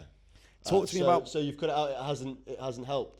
I don't think it's had any difference for me, it bro. It wasn't worth it. And I love a coffee as well. Just have it, mate. I switched to caffeine. The first week I cut it out, mate, I was exhausted. I thought there was something wrong with it. Same. Mate, ridiculous. And I was kind of like, wow. But then as it got on, the effect on my life was minimal. In a good way, but the happiness it sucked out. What about the vapes? Quitting the vapes? Oh, I just used to beat myself up for vaping, mate. Or when you lose the vape in the bed and you're waking like up the next day. Where's my vape? And then you get it, stick it in your mouth. You're sucking the vape. You catch a glimpse of yourself in the mirror or the darkness of the TV, and you think, "Is this a little light at the end of it? Yeah. Is this who I am? A strawberry flavored life, just." I went through Battery, mate. but that was also, I found that quite hard to quit, bro. It was ridiculous, mate. Like It was if so there's hard. anything that I've tried to come off, and it's cocaine, weed, whatever, alcohol, that for the few weeks that I quit from was one of the hardest things I've ever Horrible done. to everybody. Yeah, one of the worst things that I'd ever done. Like I can remember my my missus didn't know I was vaping, right? So I'd quit last year. I'd met my bird, and then I think I'd had one on a night out or whatever, like just for the social, because I wasn't drinking. I was like, right, I'm just gonna have a vape. Something there, you know what I mean? So I ended up having it, and then I woke up the next day with it, and it stuck. Like that's how it happened. I woke up the next day, and I'd be like, fuck, I've got this vape. And then I just got back on them again. And like I remember, me and her went to New Zealand snowboarding last year, and I was like, right, I'm just not gonna take one with me. Day 1, 2, 3, I was like a moody motherfucker, bro, because I'd not had a vape. Snappy, like. And then the second I had one again, it was like I just got. That nicotine craving's bad, bro. Bad. It is so bad. It is bad. I got on snus as well, and like I don't actually listen to whatever. Don't quote me and do your own research. I don't think in my research they're actually that bad for you. Snus are all good, I think. I just didn't like being addicted to something where I'm scraping about looking for it. Because it turns into the snus as well. Like it does, mate. You're on it. It's like eating them like Smarties. It's like if you go from the vape and then you go to the snus, the vape gets completely forgotten about. Yeah. And you go how you used to think about the vape, you think about it with the snus. So how I did it, I went from vaping to the snus. And then I reduced the nicotine in the snus over time. But if you're trying to quit anything, right, and your intention is to finish this one and then quit, you will fail. You will not do it. If you won't bin the vape that you have, the crate of beers you have in the fridge, the last bit of cocaine you have in your drawer if you're in the UK, you will not stop doing it. You are lying to yourself. Definitely. Go to the fridge. Take the 4 beers that you have in the fridge and put them in the bin, the neighbour's bin, someone else where you can't get them. Here we live in apartments. So when I decided to quit vaping, I had almost a full vape. It went down the garbage chute. It is a message to your subconscious mind that you're fucking serious. When you leave cans in the fridge, you finish the vape that you're on, the last cigarette in the pack, you are lying to yourself 100%. That you're going to quit. You will not quit. You know, the beers are there just in case, you never know. What do you mean you never know? You're saying you're going to quit drinking and you're leaving the beers in the fridge just in case you need one. Well, it's so warped. And just bin it. If you just bin it, you need to bin. It sends such a strong message to your subconscious mind that you're serious about it if you quit halfway through consuming something.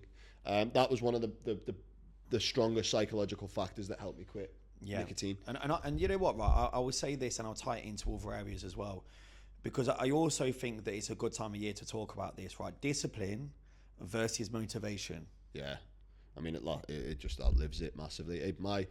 Because everyone's going into the new year motivated. Yeah. I'm very rarely motivated. Same. I mean, when I am, I'm unstoppable. Yeah. But discipline. I survive on discipline always. 100%. And like I feel like people that are reliant, discipline doesn't get built overnight, and that's the thing going into like the new year. Let's say a lot of people are starting the fitness journey in January, they're motivated. I think motivation lasts 2 to 4 weeks. Yeah. It comes in waves. Now, discipline's a good way back to motivation. Habits are a good way back. They're a good way to make sure disciplines are just a way to make sure that in the absence of motivation, when it comes back around and it circles back around, you haven't lost anything. Yeah, 100%. You're starting from at least like, the same place. I say to like a lot of my clients as well, like it's all good you having perfect weeks when you're motivated, right? Yeah. Well, you're having a perfect week. It's the difference. Like it's the difference. When you're motivated, you're having these perfect weeks, fantastic, right? It's more for the weeks where I give more of my clients more appreciation for a good week where they're not motivated, where they feel like and they still go and do exactly what they need to do with the training. They go and train just as hard. They're still being disciplined on the diet because the discipline will bring that motivation back for them. But the discipline, you can't fail. If you're disciplined, you can't fail. Making it work when you're not motivated is the difference between succeeding and not at anything. Not 100%. Just the gym, at anything. Business, like mate, if I was just relying on motivation with business, my head would be in the gutter. Yeah, facts. My head would be in the gutter, 150%. I mean, What do you think would be an identity shift for people to stop acting like the self that they are right now?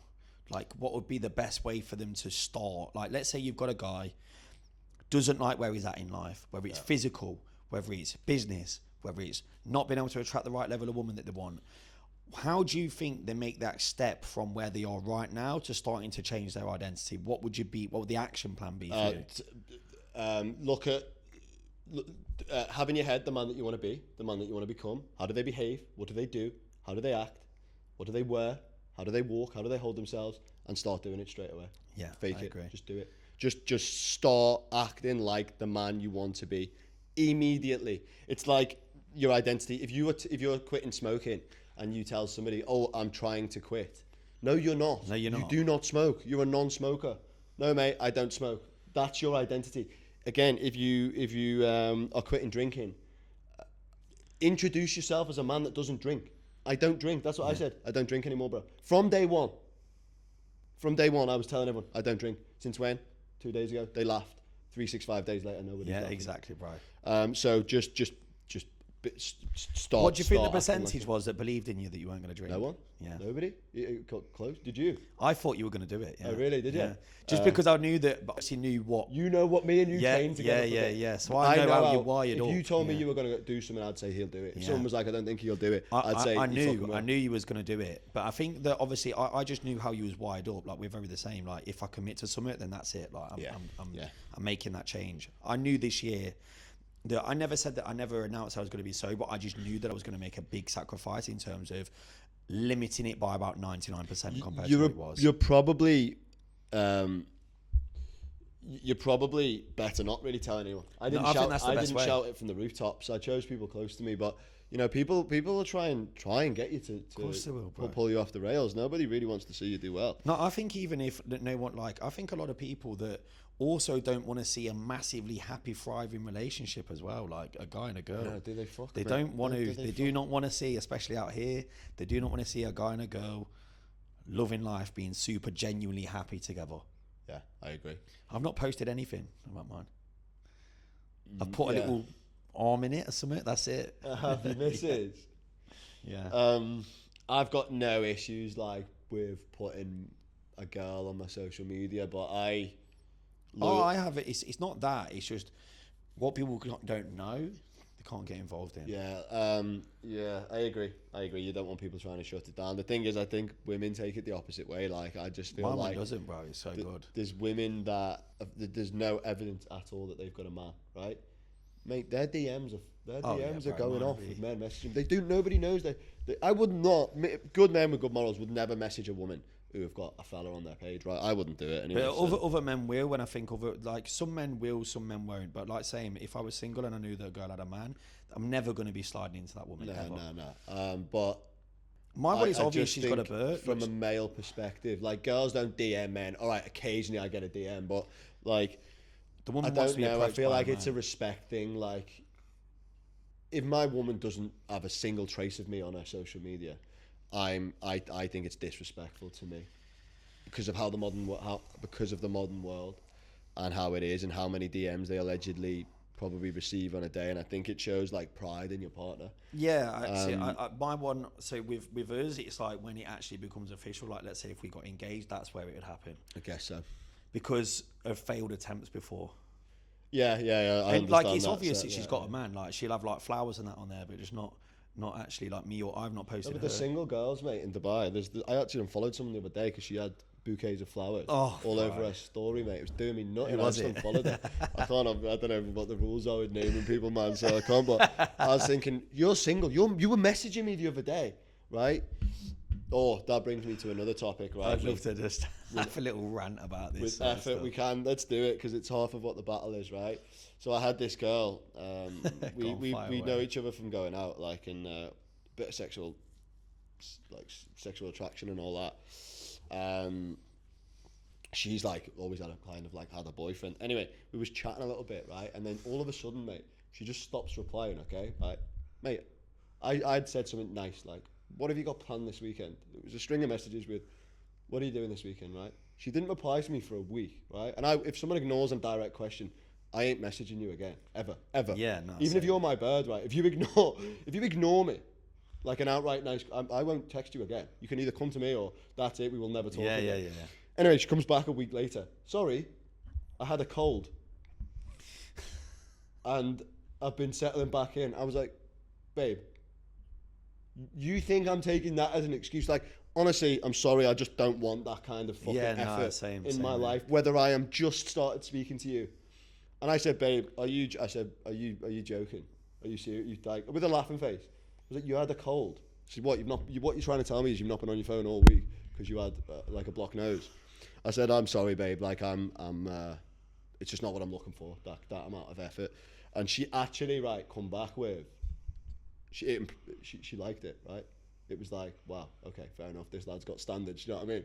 I'm not taking shit because loads of lads would be like, oh yeah, hey, don't babe, worry, carry on talking to her. Yeah. She liked it. She come back and she did it again. She did the same sort of thing again after I'd pulled her up on it. She messaged me. I always stay silent. She messaged me again. I know this is a slow reply. Mate, we're talking like 3 days, bro. Someone you're trying to chat to and get to know. Oh. And I just didn't reply.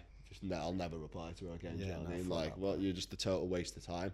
That was a few weeks back. I'm talking to a girl now, mate. Game playing for me, I'm just not here for it. I'm not getting sucked into like waiting to reply to you.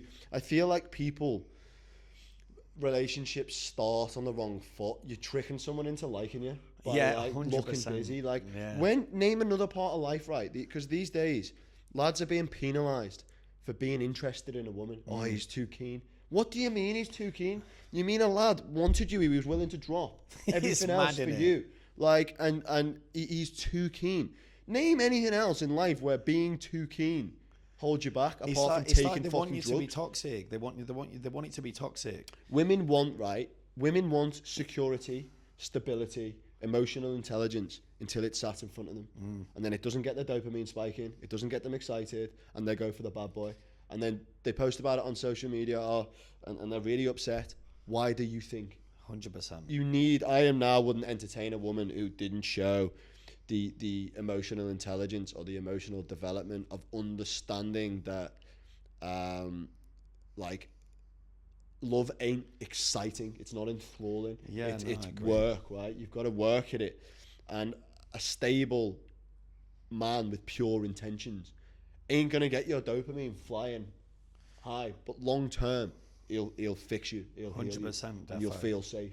Yeah. And I think some women know that and some women don't, and I just wouldn't get sucked into a woman who didn't understand that. I just wouldn't do it anymore to myself. What do you think the dating pool in Dubai is like? Horrendous, man. Listen, when I'm talking about women here, I know that there's good women. I love women. Everyone has a mum, and I have a little sister who I love. I don't blame women for modern women for being how they are, right? We've come around in a world in a time of social media, and people have been molded into a certain person to survive. People are getting dopamine spikes from likes on social media. There's women that are putting, like, a big red flag for me is if you click on a woman's Instagram and there's not a single friend. It is them in a dress, them in a dress, them in a dress, them in a dress, them in a dress, and their whole grid is them in a fucking dress, not even smiling. That to me is a huge red flag. What I look for is photos with family, photos with friends, smiling, like memories, you know what I mean? That to me is using social media for what it's for. If you are just in a photo by yourself and your whole grid is you fucking love yourself. And listen, I cook with my top off, right? Say that I love myself. I don't. I do. I cook with my top off because it's a visual hook. Of course. Unfortunately, 100%. You've got to just play the game. Your comments on your... My content is about helping people. I show people how to cook healthy, accessible meals. I try and motivate you. So you can tell me, angry women, that I love myself if you want to. There's a total difference between me providing healthy recipes for people to help to get them in shape and you taking a photo in a dress for likes. It's just two totally different things. 100%.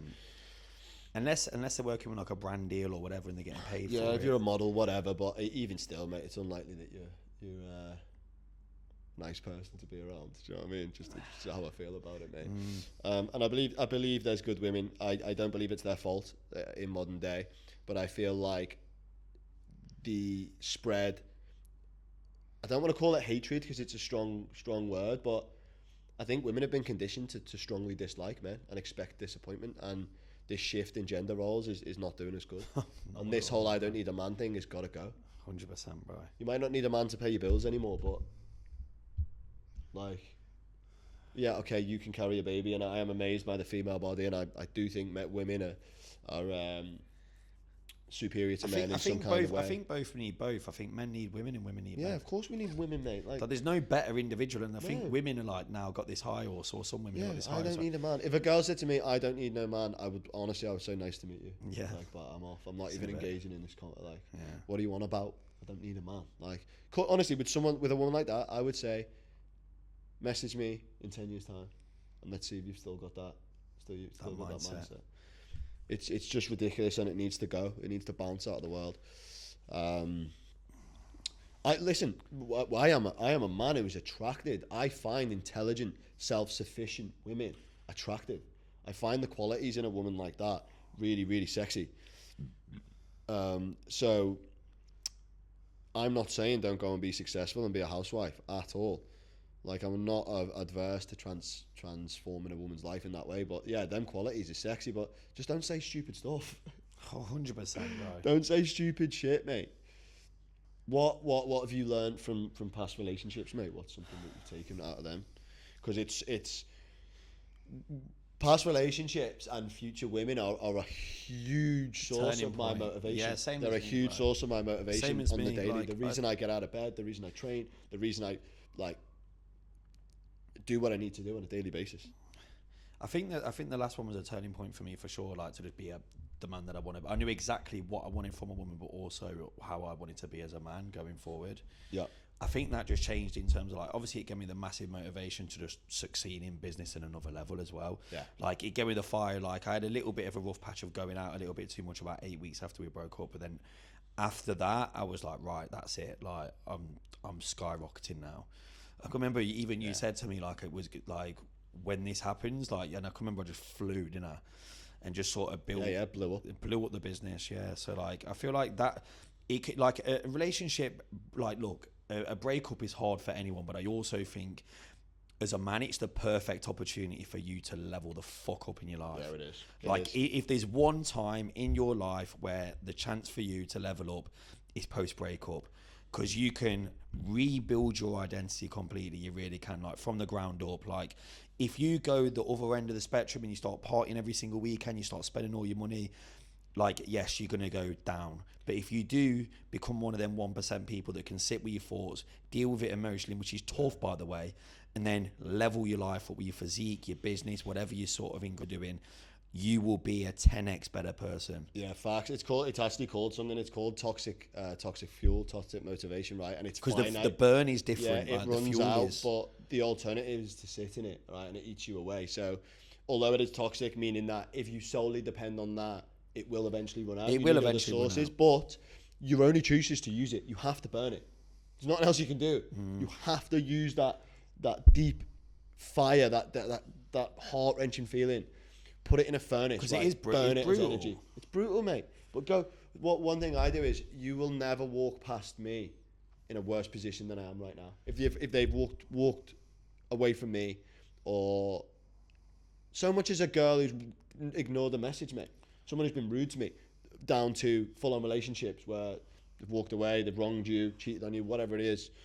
You won't walk past me in a worse position than I am when you left. Yeah, for sure, Ever. And it's not about you won't find anyone better than me. I mean, for some people it is, but you won't, because my intentions are pure. Do you know what I mean? I know that I've got good intentions. Like, yeah, you won't find someone with the intentions that I've got. No, I agree, bro. I agree. Mate, leave us with so for somebody who's watching this, they're a little bit stuck, they're struggling, battling for purpose, they're a bit out of shape, or not in nobody's at their full potential, right? What is one thing they could change, if they haven't already, right now, that would improve their life significantly in the long run if they kept it up? In what perspective? Like, not as anything. So any area of their life, one thing they could fix: sleep, diet, implement training if you're not doing it? My answer is always going to be the same, bro. It's implement training. Yeah. It really is. Like, I could say, go, if you're struggling mentally, go and get a therapist. I could say, like, if there was one out of all of them, and it's nutrition, sleep, therapy, training, one, it's the training. It really, really is. And I know, like, you'll speak to so many people that go, yeah, the diet is the 80% of the transformation. Of course it is. You cannot out-train a bad diet. But if you want to genuinely break down negative belief barriers in your head, the best way for you to do that is get uncomfortable in a set, and when you do start to struggle, you break down that belief barrier that you can push harder than what the pain tolerance is in your mind. Facts. And you'll become a better person. You will start to break down negative belief barriers with business, with work, taking the leap. Like, there's so much more to training than just going and slinging a weight in there and getting a great physique. Like, I don't train for the physique anymore. I don't even think, like, when I go to the gym, I don't train for the physique. I don't give a shit about that. Of course, it's just a byproduct for me. Yeah. Like, the discipline with the nutrition, the discipline with the training, leveling up and pushing myself further every single week. It's not for me to go and have a bigger physique at the end of summer. It's for me to literally just be a better person. Like, I think it's, as a man, it's doing what you say you were going to do. Doing what you're going to say you're going to do. Doing like, what you said you were going to do. 0.1% of men do that. Everyone is a good talker. Everyone. Yeah, I'm going to do this next year. I'm going to go to there. I'm going to do this. I'm going to do that. I'm going to get myself in the gym. Fuck talking about it. Go and fucking do it. Yeah, people that talk about their... Oh, yeah, I'm going to start. I've just had a really, really good meeting on their story. Like, all right, yeah, back you're talking about shit without you've not done it yet. Don't talk about your goals. But yeah, I think the blast radius of training, in terms of how much it affects the rest of your life, is fucking huge. Huge, bro. It's down. Everything else is downstream from it. Everything for me that's been achieved in my life is from the gym, and it's not. And I swear to God, like, it's easy for me to say that as an online coach. It is like it is. If you can go and train when you don't feel like training. Now, there's one thing that ties into this, which is something that I've experienced. Right, I did a boxing fight. That's another area to build. That would be going awesome. and training when you don't want to train is one thing, right? It's tough and pushing your boundaries. Going and having a spar on a day where you don't feel like it, mate. Imagine just not really wanting to fucking leave the house. Not only have you got to leave the house, you've got to go and box and have a fight with someone who's probably better than you, because it's probably your coach, and get your head punched in. That will build so much mental resilience. 100%. I think that'll be a big goal for me over the next couple of years. Something like boxing or Muay Thai. Test yourself. Yeah. Just something where I can be an animal, bro. And just throw yourself and throw yourself at it, because you're going from ground zero. Like, I did a little bit of boxing in Bali, and you know what, bro, it humbled me, like, how hard the techniques are and stuff. And I thought, like, and the thing is, you know what, like, I have that thing where I love to get stuck into something. It just didn't align. I was just about to go into a bulking phase, and I was like, you know what, like, what I'm going to do, and my goal is this year, I'm going to bulk up until sort of the next couple of months. And then I'm going to transition into doing more fitness stuff, because, like, even you've never seen me play football, bro. I'll smoke you. You're too lumpy to play football. Bro, I played football. You're a hippo. How can you can't play, bro, like, right wing? I played 2-3 weeks ago, the first time that I kicked a ball in 4 years. Bro, I've still got the sores. I thought there was, what day was it? I thought there was like a minor earthquake. Tuesday. It was on a Tuesday, bro. I swear to God, mate. I'd bear in mind, right, this is how bad I am with, like, stretching and stuff. I was like 2 minutes late. Game had already started. Stiff as a board. Walk straight on the pitch. First touch. Whoa, top left. Is there a video of this, lad? Bro, you ask Ann Cummins and that, bro. Literally, it might have even been top right. Outside with the right foot. Boom, top right. Few shots went over, but, mate, I was a bulldog in the middle of the park, bro. Oh, it's funny, because all of these fellas probably see you as a bulldog, mate. Like this rough and ready fella. I can still run, bro. I'm still fast. I look at you, lad, and I see a timid little deer stuck in the Shut up, bro. A threatened guy. You know that any area of your life that you want to go and attack me head out on that, you're going to get flattened. Boxing, I'd fucking beat you. I would fight you. I would have a fight. Boxing. You'd have to come down and wait, because when I did my boxing fight, Don't blame the weight, bro. Don't blame the weight, bro. Whether it's boxing, whether it's Muay Thai, it's football. If you get right, I'd love to go right head to head in a football game, right, at 7-a-side, whatever, and I would fucking man mark you the whole game. Wherever you go, I would follow you the whole way. The second you get the ball, and I would flatten you, bro. Do you remember when you went out like a few years back when you first got here and you put a story up on Instagram saying We're going to batter everyone. Just come off a boat and that. I think what you're meant to do is put it in a group chat with the boys. It's like I batter all of you. And I put it on my story And by you put it on accident. your And then my story. phone died and I woke up the next day and I was like, oh my God, what have I put on my story? Put a story We've on been on a Glam Rocks. It was on a Glam Rocks and boat you were meant party. to go, like, as you do, like, as lads, you say, boys, I'd batter everyone in this group. Just And I put it joking. and I put it on the Instagram You story. put it on your Instagram. I batter fucking batter everyone. all of you. Said a few other things as well. But we'll leave it out. Oh, mate, it's been a fucking pleasure. Yeah, thank you, bro. Nice to see you. Nice to see you too, bro. Guys, tune in next time. We'll have another guest on the show, bring you a bit more value. Hope you enjoyed it. If you haven't already, please subscribe. Got loads of value, loads of mind rewiring conversations going to be having on the channel. So please subscribe. It would be greatly appreciated. And I promise you that you will get a lot of value out of it yourself.